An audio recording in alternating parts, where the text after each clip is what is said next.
I did it, by golly. And a lot of other people did too. You know, what happened when I decided to do a 5K, I went online and found the website where you do this, and you sign up and it says you want to have a team, and so I hit that and started a team, and it was called the New Year's Romp. So they said, what do you want to call your team? So I said, well, what's wrong with Renee's Rompers? He said to me, you know what rompers are? I said, yeah, they're people who run. She said, no, those are things you put on little kids. Anyway, we had a lot of fun with it, and you know, you're probably tired of hearing about it, but you're going to hear more anyway. It was a great lesson, it was a wonderful thing. And then I came across this thing about living life extraordinarily, and the reason I did that, I came with that, was because I was looking at the Parade magazine last week, and there was this thing in there about superfoods, and I thought, well, that's interesting. I know we're calling some foods super. What does super really mean? Well, I looked it up in the dictionary, and it means a lot of things, but a couple of things it means it's rare, and I thought, well, that describes everybody, because you're the rarest thing going. There's another one like you anywhere, and so that makes you pretty rare, so you must be super. And then the other thing it said was that it's extraordinary. And then I found this video, and it gives some very simple things to do to become extraordinary, or to do extraordinary things. Isn't it? A lot of these things you can do quite easily. I found the Sunday afternoon nap so helpful. I now take a nap on Monday, Tuesday, Wednesday, Thursday, Friday, Saturday. And so I'm extraordinary doing that. And I kind of like that. I like being extraordinary, different. And that was the whole thing about the 5K. One of the suggestions is take your health seriously. And we discovered a year or so ago that going up and down stairs was really good for our health, made us feel better, and helped us physically. And so we rent an apartment on the second floor, so that we're going up and down stairs all the time. And so there's things that you can do, and that's and what's interesting is that when you do these extraordinary things, people notice. And so one of the suggestions in there is that you welcome compliments, you know, and then ask for more. And many of us find that hard to do, but it's getting easier. So anytime you want to compliment me, feel free. You know? Way to go. Huh? Way to go. Good. You know, I appreciate that. You know, a lot of people that I'm appreciative of this morning. One of them is George. Hey, George. And figured out how to put that video on there, you know. And then Lisa and the choir, they found out at 8 o'clock this morning that Andy was not feeling well, wasn't going to be here today. So all of a sudden, Lisa is it.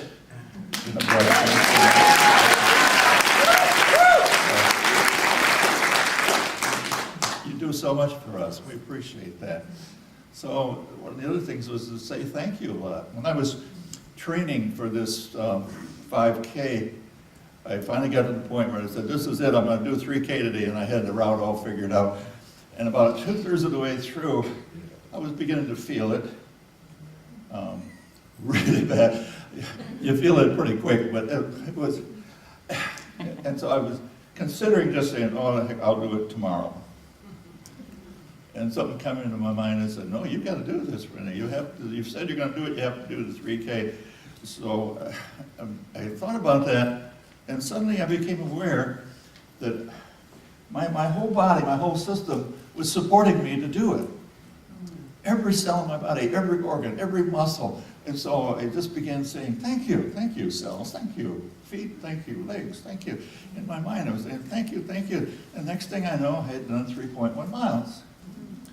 Completely forgot about the pain, I forgot about the fatigue, and all those kinds. And I thought about that, and I said, how often do we take time to thank the cells of our body for supporting us in everything that we do? You know, we're real quick to recognize when they're causing us pain. You know, well, what about when they're not, when they're feeling good? You know, I think every cell in our body is worth at least a thank you once in a while, and often, you know, and giving thanks at mealtime. Marie and I take turns, you know, fixing each other's meal, and we never do that without saying thank you. And sometimes you're saying thank you for a hot dog, but it's thank you. And I still think about being super. Yeah, I played around with whether they call it super being or super beings or being super or what. Anyway, but many years ago in my first ministry, I found a book, and it was by John Randolph Price. It was called Super Beings. And so we bought 5 of them for the bookstore, and they sold out immediately on a Sunday. So we ordered some more, and then we ordered some more, and we were selling these things. So I said, I think I need to teach a class on this. And so it was what he did was he identified super beings as those people who really are getting it together. The consciousness is very high, and they have healings, and a responsibility for their life, and it's a real high level of living. And everybody was thinking, that's how we want to be. So I was teaching this class on Wednesday night, and a couple of things happened during the class. One time, just out of my mouth came these words.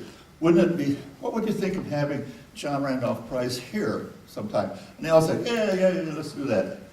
I was sitting in my office the very next day, and the phone rings. And a woman's voice came on there, and she said, in a Texas accent, hey, my name is Jan, and my husband is John Randolph Price, and we were wondering if you have any desire to have us come to your church. I said, well, I'll think about it. No, he didn't. Of course we'd love to have you come. And so that was the one thing that happened.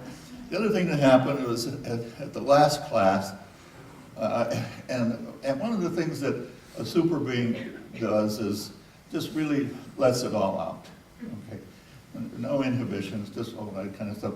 So I came into class and I was dressed quite nicely, and at the end of class I turned around and I began to just row. My mic's going on. Yeah. And underneath, yeah, it wasn't quite that exciting. I had this T-shirt with a great big Superman S on it, you know, and everybody cheered. And this whole thing about Rene's rompers got out of hand. We had 25 of these T-shirts made. And I've got a picture that is now a part of the website they took. And it's amazing how many times they have pictures of us, all of you guys. Did you see these rompers? Stand up at rompers. More crazy people.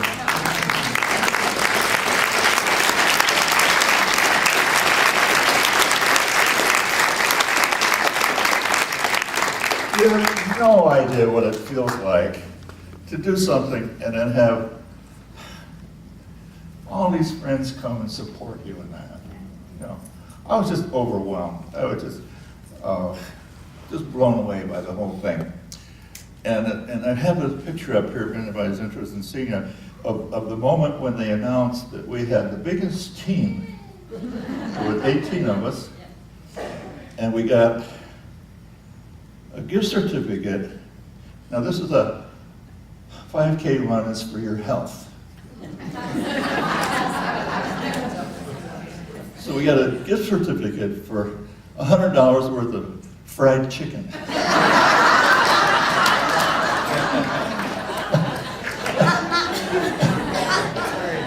You tell me God doesn't have a sense of humor. Okay. So there's a lot of good stuff there, and one thing I want you to know, in your bulletin we put the URL for all those words that were on there if you're interested in them. If you'd really like to be extraordinary every day of your life, find something in there. One of the things that's in there is enjoy your work, and you'll never have to work again in your life. Back when, in the early 70s, when I first went into the Unity, I was working at a steel mill. We were computerizing a steel mill in Michigan. And I don't know if you've ever been in a steel mill or not, but it's a pretty nasty place. It's hot in the summer, cold in the winter, and it's noisy and big and dangerous. And after about 6 years, and everything was working, it became very dull. It was just go into work or do this and sit and watch a computer do what we made it do. And if there was anything in my life that I didn't like, was just being useless. And that's what it felt like. And so I wanted to change. I wanted to do something different. So Jack Bowman was our minister at that time, and he looked like a pretty bright fellow. So I said, can I come and see you? And he said, yeah. So I went and talked to him. And he said, what's the problem? And I said, I hate my job. I need to do something else. I was making more money than I ever made before, and that's the only thing that was keeping me there. And so Jack looked at me and he said, oh, that's too bad. I said, what do you mean? And he said, well, as long as you hate it, it won't ever let go of you. I said, wait a minute, Jack, let me explain to you again what a steel mill is like. I mean, even the language is awful, worse than the Navy. And so I went through the whole thing and just explained to him in detail so he would know the level of my suffering. And again, all he said was, that's too bad. As long as you hate it, it'll never let go of you. I said, well, what do I do about it? He said, learn to love it. So I told him again why that was impossible. And again, he said, well, that's too bad. I said, well, how do I learn to love it? And he said, well, you might start by acting like you love it. What do you look like when you go into work? I said, well, I look like I hate it. He said, well, look like you love it.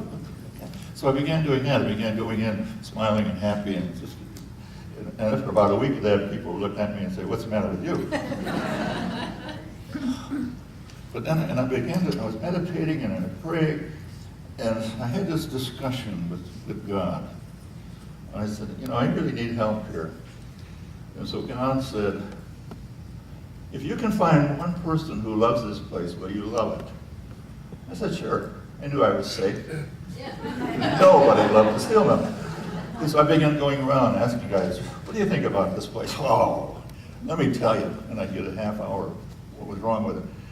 What do you think about this place? What do you think about it? I was doing that for about a week, and I went up and talked to this one guy, and I said, what do you think about this place? He said, I love this place. I said, no, really. I said, really? He said, I have an immigrant father, and he has 5 sons.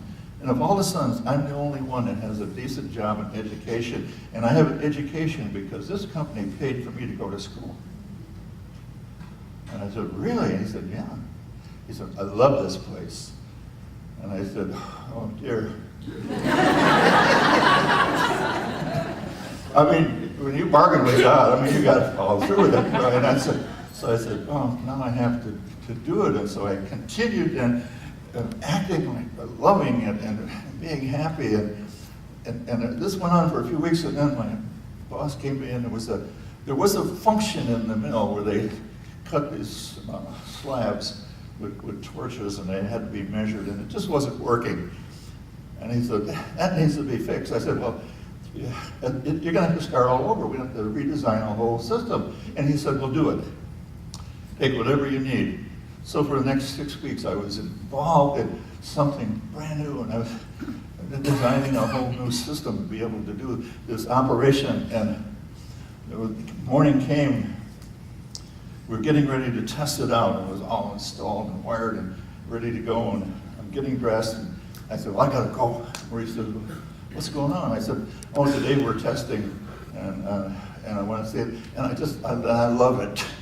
And I said, what? Did I just say that?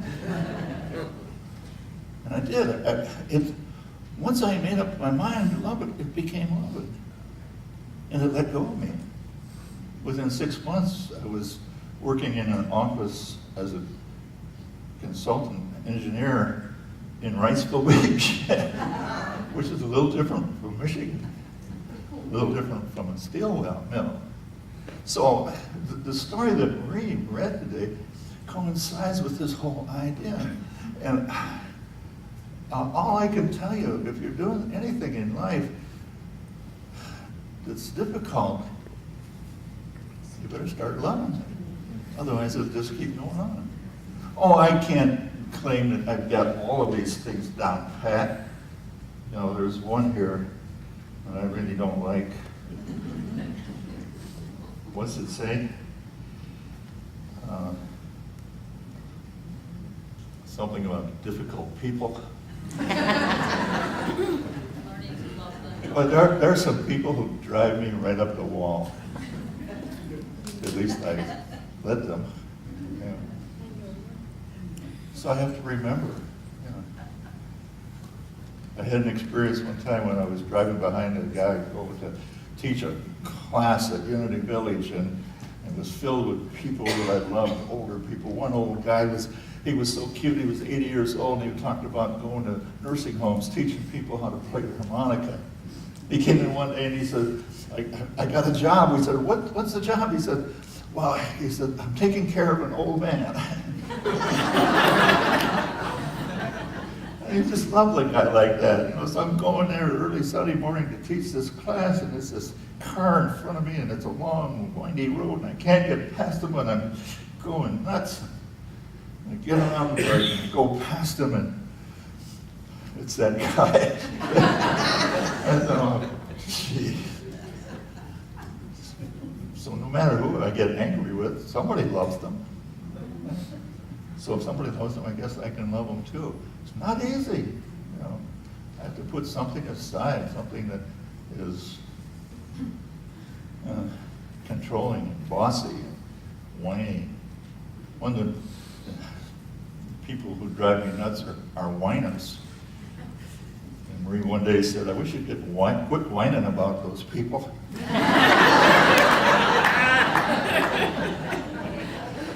Notice that? So I'm leaving here yesterday after being with Jordan. I go over here and there's a turn over here to go on to Independence, and there's a car behind me and he's rushing around and getting past me and going off. And I thought, I've become slow. Now I got people whining about me. But I'm still here. And I love my life. I hope that comes through. I hope when I say to you, I really love being me, that you believe it, do you? Yes. But yes. I want you to be able to say that about you. It's not important that you say it about me. It's only important that I say it about me. Does that make sense? Yes. You get it? You see, because you're such an incredible creature. You know, you're wonderful. You're rare, and all you have to do to be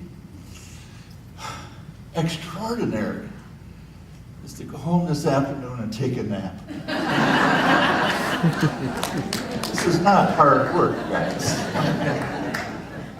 Be yourself. You know, one of the things we do a lot of times is we think, I'll just be okay if and when.